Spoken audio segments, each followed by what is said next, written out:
अस्सलाम वालेकुम रहमतुल्लाहि बरकातहू। Welcome to all student this economic session chapter number 6 बेरोज़गारी, जिसमें हमने पहले बेरोज़गारी के मानी और उसकी किस्मों के मुतालिक और बेरोज़गारी में इजाफ़ा क्यों हो रहा है उसके मुतालिक फरमाइशें हासिल की थी। आज का हमारा टॉपिक है बेरोज़गारी कम करने के इक़दामात। पिछले सेशन में हमने बेरोज़गारी क्यों बढ़ती जा रही है उसके कारण देखे थे। आज हम देखेंगे कि हम बेरोज़गारी को किस तरह कम कर सकते हैं। तो बेरोज़गारी कम करने के इक़दामात, बेरोज़गारी घटाड़वाना उपायों। भारत में बेरोज़गारी की शरह और वजूहात के मुताले से ये वाज़ेह है कि हिंदुस्तान में बेरोज़गारी का मसला दिन ब दिन बढ़ता जा रहा है। आप सभी जानते होंगे, और ख़ास करके इस हालात में, कोविड-19 के हालात में बेरोज़गारी का मसला दिन ब दिन बढ़ता जा रहा है। असबाब की जांच पड़ताल के बाद भी मसले का हल आसानी से समझा जा सकता है। बेरोज़गारी का सवाल सिर्फ माशी सवाल नहीं है, इससे माशरत, इखलाकी, नफ्सियाती सवाल भी पैदा होते हैं और समाजी सवाल भी पैदा होते हैं। यहाँ तक कि सियासी तौर पर ये परेशानी कुन है। हम सिर्फ समझते हैं कि बेरोज़गारी हमारी माशी प्रॉब्लम है, माशी मसला है, लेकिन वो माशी के साथ साथ नफ्सियाती, सियासी, इखलाकी, समाजी मसला बन चुका है। यही वजह है कि हिंदुस्तान में बेरोज़गारी के ख़ात्मे के पहले पंचशाला मंसूबा ने उसे ख़त्म करना है। 5वीं और 6वीं मंसूबे में बेरोज़गारी के मसले को हल करने पर खुसूसी तवज्जो दी गई है। 8वें प्लान में रोज़गारी के हक़ को बेरोज़गारी के ख़ात्मे के लिए बुनियादी हक़ बनाता है और इसके मकसद में आइन में तरमीम किए पर गौर भी किया गया है, लेकिन ये मुमकिन नहीं था। ताहम ये वाज़ेह होता है कि मुल्क की लोगों को रोज़गार के मुनासिब मौके फ़राहम करना रियासत की अव्वलीन ज़िम्मेदारी है। जो भी मुल्क में पढ़े लिखे लोग हैं या रोज़गार की तलाश में है, बेरोज़गार है, तो सबसे पहले उस राज्य, उस रियासत का पहली ज़िम्मेदारी है कि बेरोज़गारों को रोज़ी फ़राहम करना। हिंदुस्तान में बेरोज़गारी के मसले के ख़ात्मे के लिए तरजीह दिए गए इक़दामात हम कर सकते हैं। अब हम आगे देखते हैं कि कौन कौन से ऐसे इक़दामात हैं या कौन कौन से ऐसे उपाय हैं जिसके ज़रिए हम बेरोज़गारी को कम कर सकते हैं और जो बेरोज़गार लोग हैं हम उसको रोज़ी फ़राहम कर सकते हैं। तो इक़दामात में सबसे पहला है आबादी पर काबू पाना, जिसे गुजराती में कहते हैं वस्ती नियंत्रण। आबादी पर काबू पाना। दूसरा है माशी तरक्की की शरह में इजाफ़ा, जिसे गुजराती में कहते हैं आर्थिक विकासनो दर ऊँचो लई जऊँ। याद रखना है आपको कि बेरोज़गारी कम करनी है तो इसमें कौन कौन से उपाय हैं। तो सबसे पहले आबादी पर काबू पाना, दूसरा माशी तरक्की की शरह में इजाफ़ा यानी आर्थिक विकासनो दर ऊँचो लई जाओ। तीसरा है रोज़गार लक्षी आयोजन, जिसे उर्दू में कहते हैं बेरोज़गारी पर मबनी मंसूबा। चौथा है रोज़गारी पर मबनी तालीम, जिसे गुजराती में कहते हैं रोज़गार लक्षी शिक्षण। पाँचवा है घरेलू और छोटी सनत की तरक्की, जिसे गुजराती में कहते हैं गह अने नाना पायाना उद्योगनो विकास। छठा है बुनियादी ढांचे की खिदमत का इलाका, जिसे गुजराती में कहते हैं आंतरमाળખાકીય सेवानो विस्तार। और हमारा लास्ट पॉइंट है ज़राअत के शोबे में सब्ज़ इनकलाब यानी कृषि क्षेत्र हरियाणी क्रांतिनो वेग अने विस्तार। तो ये 7 पॉइंट बताए गए हैं, 7 इक़दामात हैं जिसके ज़रिए हम बेरोज़गारी में कमी वाक़ई कर सकते हैं। जो बेरोज़गार घूम रहा है रोज़ी के लिए, वो इन तमाम इक़दामात के ज़रिए रोज़ी हासिल कर सकता है। अब हम इन तमाम पॉइंट को डिटेल में समझते हैं। सबसे पहला है आबादी पर काबू पाना, जिसे गुजराती में कहते हैं वस्ती नियंत्रण।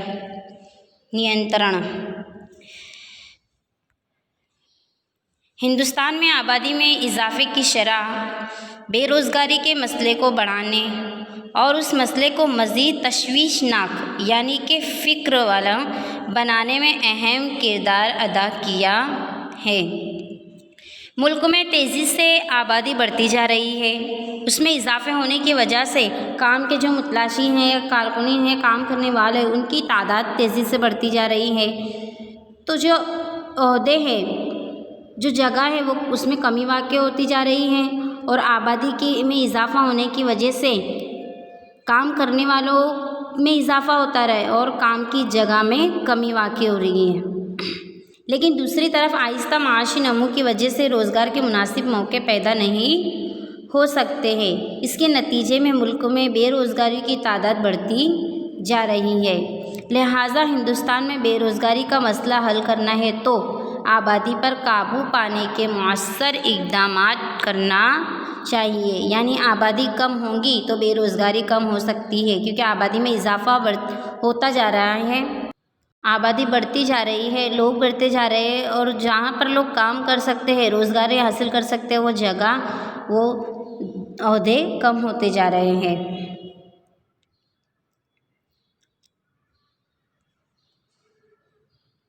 ऐसा करने से मुल्क में आबादी में इजाफ़ा और मज़दूरों की फ़राहमी में इजाफ़ा कम होगा। लिहाजा मुलाज़मत की मुतलाशियों की यानी काम करने वालों की तादाद में कमी वाक़ई आएगी और दूसरी तरफ आबादी पर काबू पाने की वजह से वसाइल ज़्यादा बेकार हो जाएंगे। लिहाजा सरमायाकारानी की शरह में इजाफ़ा होगा और रोज़गार के मौके में इजाफ़ा होगा। आबादी को कंट्रोल यानी कि उस पर ज़ब्त की तवील अरसे की पैदावारी उम्र वाले यानी 15 से 64 साल के मुनाज़्ज़म करने के लिए भी इस्तेमाल किया जाता है। यानी काम करने वालों की उम्र कितनी होती है? 15 से 64 साल की उम्र वाले ये रोज़गारी में शामिल हो सकते हैं। इस वीडियो में दिए गए तमाम पॉइंट और उर्दू में बताए गए तमाम डिटेल आपको अपनी नोट में भी लिखनी है।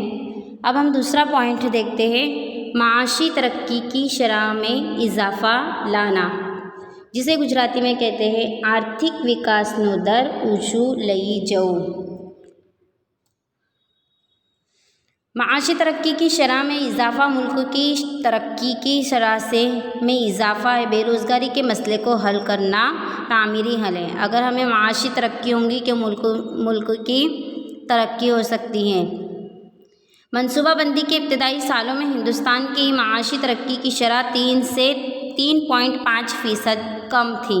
अगर मुल्क की माशी तरक्की मुस्तकिल तौर पर आला शरह बढ़ा दी जाए तो रोज़गार के मौके बहुत ज़्यादा शरह के मुमकिन होंगी और बेरोज़गारी के मसले को ख़त्म किया जाता है। खुलासा ये निकलता है कि अगर माशी तरक्की होगी तो बेरोज़गारी में कमी वाक़ई होगी और मुल्क की तरक्की होगी।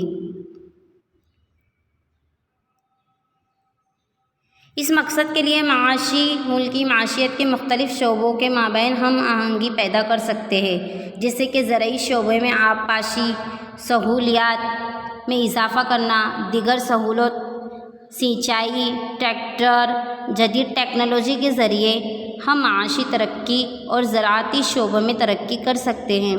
सनती शोबों के दीगर शक्लों में सरमायाकारी बढ़ाने की कोशिश की जानी चाहिए।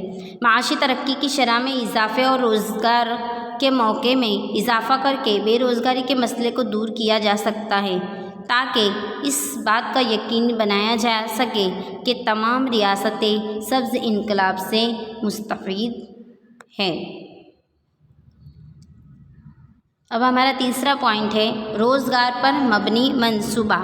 मंसूबा यानी कि प्लान, आयोजन, रोज़गार लक्षी आयोजन।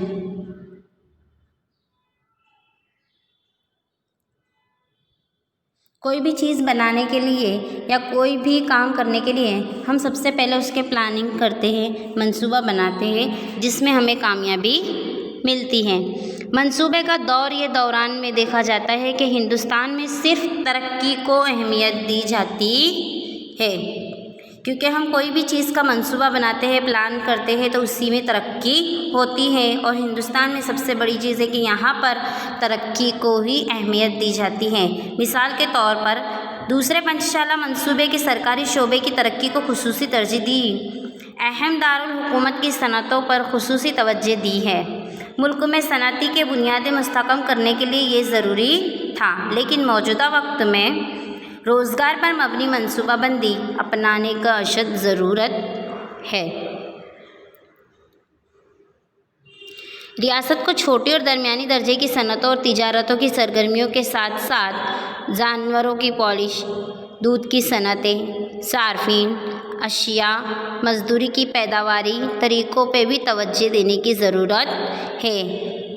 यानी हम सनतों को जितनी ज़्यादा सनतें, टेक्नोलॉजी, उद्योग वगैरह को तरक्की देते जा रहे हैं, उसी के साथ साथ जो घरेलू काम है, जो जानवरों की देखभाल है, दूध की डेयरियाँ हैं, जो घरेलू काम वगैरह होते हैं, तो उसकी तरफ भी तवज्जो देनी चाहिए, क्योंकि इन तमाम सनतों को कम सरमाया के साथ हम ज़्यादा रोज़गार हासिल करने की सलाहियत रखते हैं।